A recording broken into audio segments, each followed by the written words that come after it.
X95 pension फॉर्मूले में बदलाव पर विचार कर रहा ईपीएफओ, जानिए आम आदमी पर क्या पड़ेगा असर।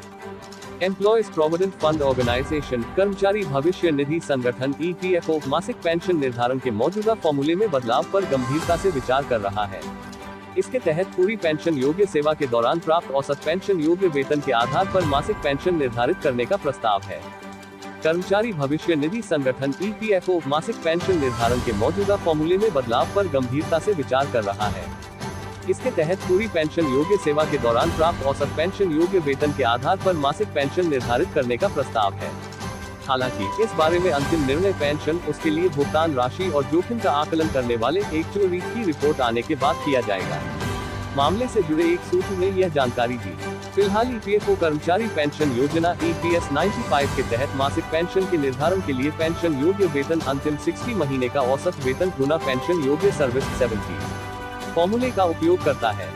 सूत्र के अनुसार EPS 95 के तहत मासिक पेंशन के लिए फॉर्मूले को बदलने का प्रस्ताव है। इसमें पेंशन योग्य वेतन अंतिम 60 महीने के औसत वेतन की जगह पेंशन योग्य सेवा के दौरान प्राप्त औसत पेंशन योग्य वेतन को शामिल करने की योजना है। हालांकि उन्होंने स्पष्ट किया, यह अभी सिर्फ प्रस्ताव के स्तर पर है और इस पर अभी कोई अंतिम फैसला नहीं हुआ है। अंतिम निर्णय एक्चुअरी की रिपोर्ट आने के बाद किया जाएगा। उल्लेखनीय है कि ईपीएफओ अगर पेंशन के लिए फॉर्मूले में बदलाव करता है तो इससे निश्चित रूप से उच्च पेंशन का विकल्प चुनने वालों समेत सभी की मासिक पेंशन का निर्धारण मौजूदा फॉर्मूले के मुकाबले कम होगा। इसे एक उदाहरण से समझ सकते हैं।